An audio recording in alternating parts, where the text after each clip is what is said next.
This is Q-31, the reasons for the system, a spiritual account, and more on the Great War, our war. Many times I have achieved an answer that was at the moment and not at the time, an experience that would help one gather the right conclusions. But in the neuroconscious field, sometimes the answer can be achieved prematurely as a consequence of having others aid you, or just simply being with another that has the answer, gives you the answer via telepathy. Kind of like having your teacher with you all the time and you're not learning anything, just being a microphone, a conference call, or a relay station. However, most often the answer is found by frequency amplification, or in a computer, in computer terms, the more interfaces or additions to computer processors, the more powerful and faster the totality of the network, that is the collection or the collective.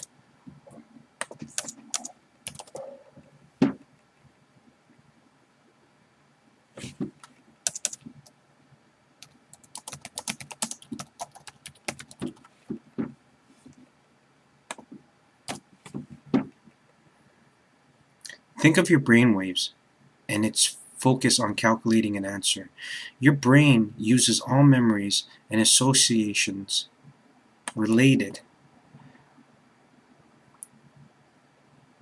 and relative or similar,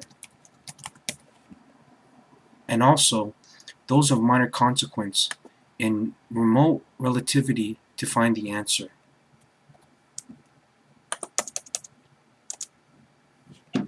Since we have 7 processors, our brain uses different types of memories from each processor to find associated memories, events, and situations that mirror the same questions in the quest to find the final correct answer, when in fact we have 8 processors.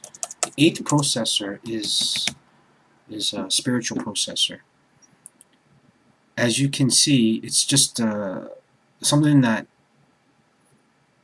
can quantify, which means can make real or tangible, concrete, and can verify by validation through the other sensory interpretations more than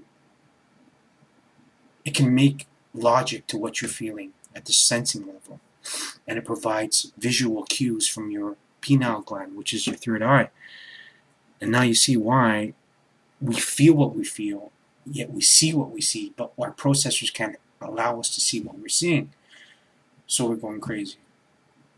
And, it's like everything's deceptive when it actually is, it's turned off, and we're relying on it to augment our senses.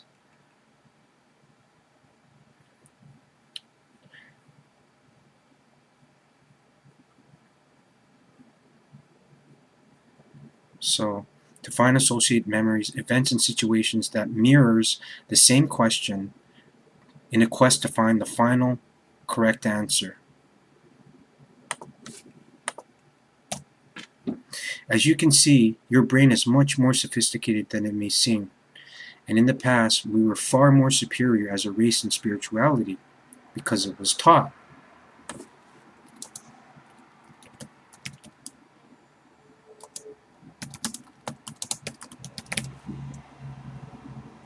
More like it was, and it is today, but it has to be earned.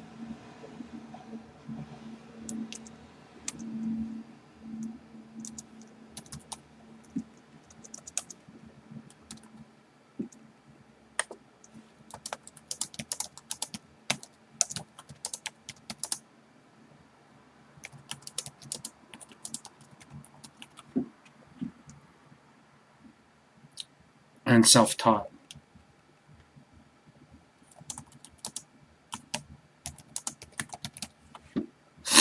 Using scientific technology, and the information is all there.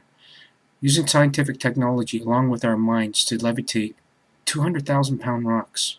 That's how they built the pyramids. They also melted the rocks, and vitrification is actual proof that they couldn't have that technology back then unless it was given to them.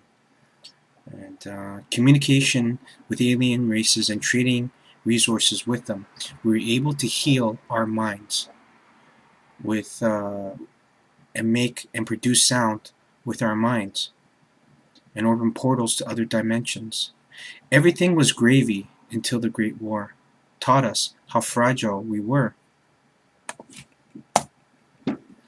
Many thousands of years ago, as described in the Mahabharata, the various other texts, the Lemurians, the first human hybrids, or rather the elite class, shared an island with the gods, so to speak, as they learned from them and used their technology. One day, a portal to another universe was opened, and another day, in that day, what we now understand as negative beings, which are classifiable and are recognized in certain regions of the galaxy, which are dimensional, came through this portal to conquer and consume our souls. In truth, there are many beings, gods, races, and benevolent species that survive on negative energy, like we do. We do it when killing animals and fishes to survive. This is the law of the universe and is life.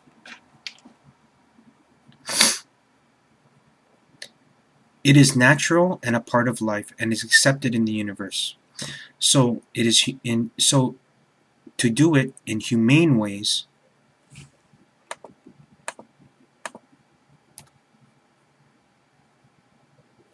some do it in humane ways.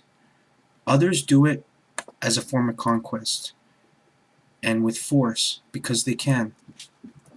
These beings invaded our galaxies through stargates and entered our souls, possessing them, full possession.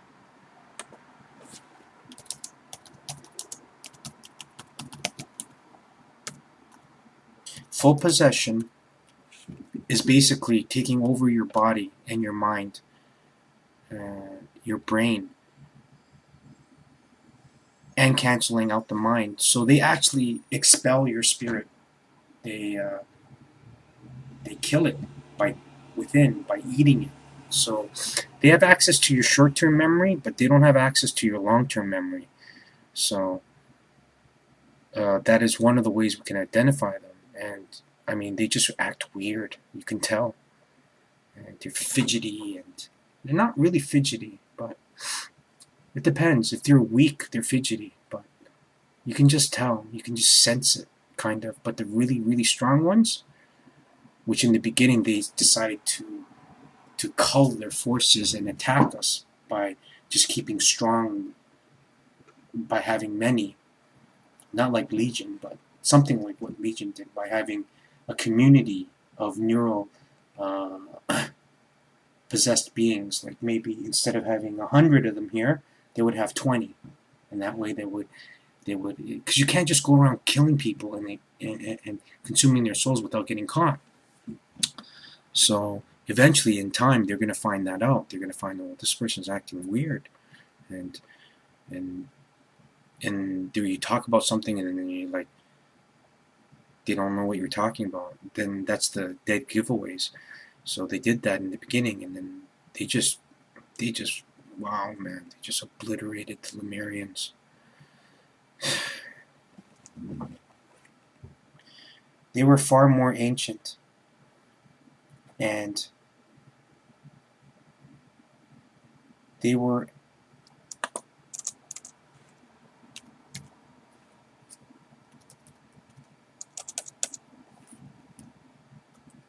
They were a far more ancient race, and they were able to remain hidden, even from the gods. They had the ability to totally possess the inhabited souls.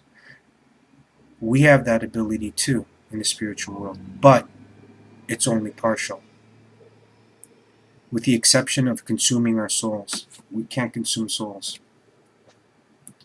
These beings use the neural net to spread exactly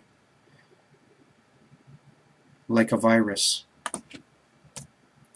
and into the collective consciousness. The gods, most of them, when not overwhelmed from these psychic attacks, remained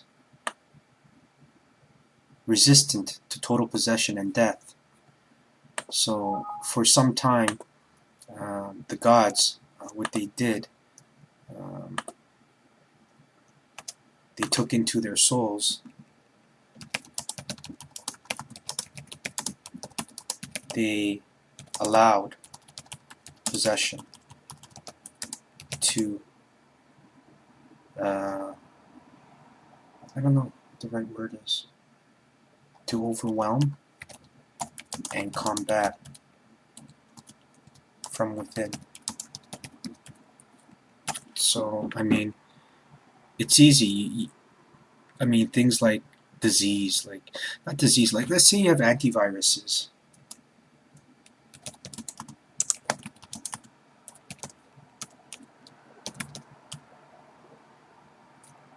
To a frequency, and then introduce it,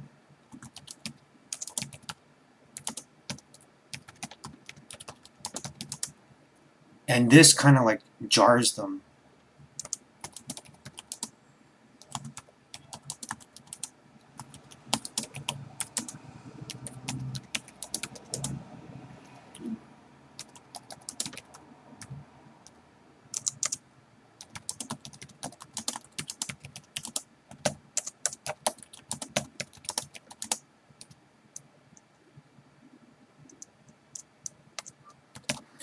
And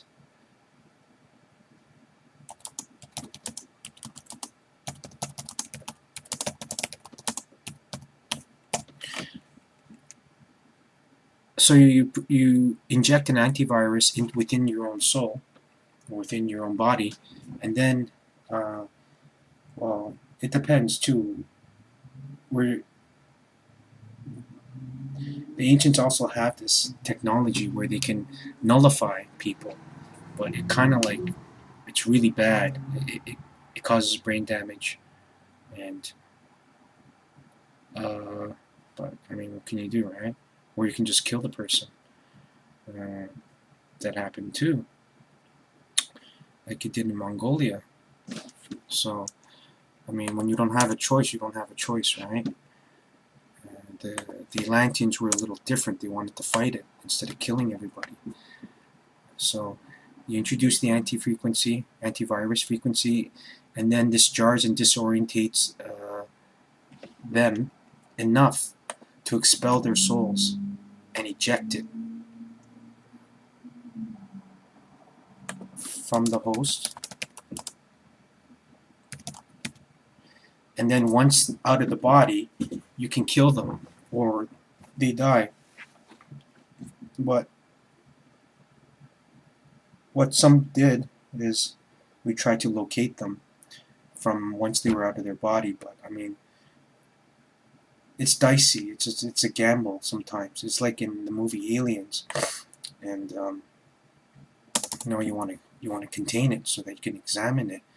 But that being is so strong, and